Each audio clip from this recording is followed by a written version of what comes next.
პენტენციურ სამსახურს ჯერჯერობით ამ თემასთან დაკავშირებით არც განცხადება გამოუქვეყნებია და არც ზეპირ სიტყვიერი კომუნიკაციის დროს უთქვამთ ჩვენთვის რაიმე ამასთან დაკავშირებით ამბობენ რომ გარკვევენ და მოგვიანებით დაგვიკავშირდებიან რაც შეეხება დანარჩენ დეტალებს სულ ცოტა ხანში მოვლენ გლდანის ციხესთან ზვიად ცეცხლაძის მშობლები დღეს მას მამა მოინახულებს და დამატებით დეტალებს სწორედ ისიც გაგვაგებინებს იმასთან მიმართებით თუ რა ბედი ეწია იმ მამაკაცს რომელიც სულ ცოტა ხნის წინ შეიყვანეს მისი შვილისა და დანარჩენი სინდისის პატიმრების კამერაში და რომელზეც ზვიად ცეცხლაძე წერს რომ ძალიან მძიმე პირობებში იყო როგორც ფიზიკური ისე მენტალური და მორალური თვალსაზრისით ცეცხლაძეზე დააყრდნობით ეს მამაკაცი ვერ გადაადგილდებოდა დამოუკიდებლად საპირფარეშოთი სარგებლობაც კი უჭირდა რომ მას არ მისცეს შესაბამისი და სათანადო ინვენტარი და რომ ციხემ ვერ უზრუნველყო მისი პირობების გაუმჯობესება თუ არა მორგება მაინც მისი ჯანმრთელობის მდგომარეობის მქონე ადამიანზე გარდა ამისა, ყველაზე კრიტიკული და ყველაზე მძიმე მომენტი ცეცხლაძის წერილის არის ის, რომ სწორედ ამ პიროვნებაზე საუბრისას ამბობს, რომ სანამ მას გადაიყვანდნენ უშუალოდ ციხეში და კამერაში, იყო კარანტინში, სადაც საკუთარი თვალით ნახა და შეესწრო, თუ როგორ ჩავარდა, როგორ მიიღო შეტევა 70 წლამდე მამაკაცმა ეპილეფსიის და ეს ყველაფერი გაცილებით უფრო მძიმე აღმოჩნდა ამ ადამიანისთვის, ვიდრე საკუთარი პატიმრობა და ამან უფრო დიდი ემოციური და მორალური წნეხი მოახდინა. მოკლედ, ცეცხლაძე ძალიან ბევრ მძიმე დეტალზე საუბრობს ამ წერილში, როგორც გითხარით, დასაწყისშივე მისი მშობლები სულ ცოტა ხანში მოვლენ აქ და დამატებით დეტალებს თუ ახლა რა მდგომარეობაში ეს ახალგაზრდა მამაკაცი ზვიად ცეცხლაძის მამისგან ზურაბ ცეცხლაძისაგან გავიგებთ. იმ ბიჭის სახელი გვარიც არ ვიცი, რამენაირად გავიგო და გავაგებინო მის ოჯახსაც, რომ ესეთი მძიმე მდგომარეობა და ამოიღონ ხმა. დღეს შევაზურა ნაწილობრივ ინფორმაციას მაინც გამოიტანს რა ხდება და როგორ განვითარდა მოვლენა ამ ბიჭთან დაკავშირებით. იმედია გადაიყვანებენ. უნდა აუხმაურდეთ აუცილებლად, რომ ეს მივაწვდინოთ დაწესებულებას. გადავსებულია ციხეო. გადავსებული რატოა გადავსებული? ესეც საკითხავია ხო? ყველას იჭერენ, ყველას აუბედურებენ და ხალხო დროა გამოიღვიძეთ. აღარ გვინდა რეჟიმში ცხოვრება.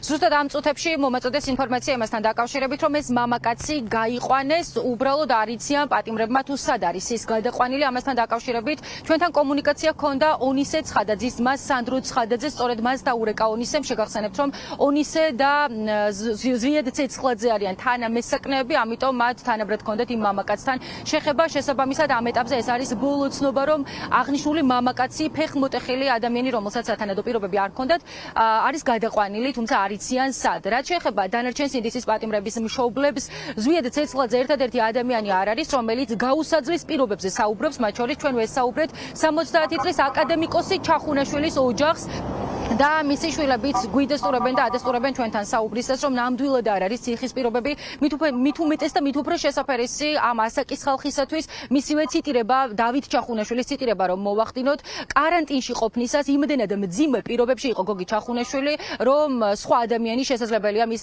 ადგილზე ვერც კი გადარჩენილიყო. საუბრობენ ამ ოთახში ტარაკნების არსებობაზე და უკიდურესად მძიმე ანტისანიტარიაზე.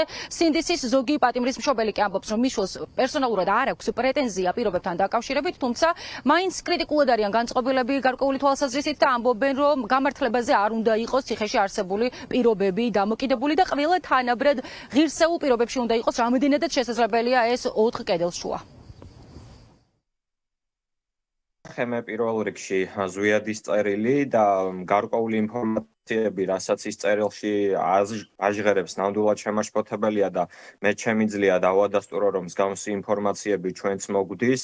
ზვიადმა ახსენა საკანიც, იზოლატორიც, კარანტინიც, პრინციპში სამივე ადგილას შეგვიძლია ვთქვათ, რომ არის კატასტროფული სიტუაცია. კარანტინში მაგალითად როდესაც მამაჩემი 6 დღე ყავდათ სანამ საკანში გადაიყვანდნენ, პირდაპირ შემიძლია ვთქვა, რომ ნებისმიერი 72 წლის ადამიანი მამაჩემის ადგილზე რო ყოფილიყო, ალბათ ვერ გადარჩებოდა. იმიტომ რომ უჰაერობა, მინიმალური ჰიგიენური პირობები, ხოჭოები, ტარაკნები, არანაირი თეთრეული. გამართლებას ნამდვილად არ უნდა იყოს, უნდა იყოს ერთნაირი პირობები ყველასთან. ეხლა არ ვიცი რამდენზეა კამერები ხატია გათვლილი. თორნიკესთან ვიცი რომ 6 არიან. ზვიადი წერდა რომ 5 ვიყავითო და მე მგონი მე 6-ე შეუყვანეს ეს. არ ვიცი რამდენზეა კამერები გათვლილი.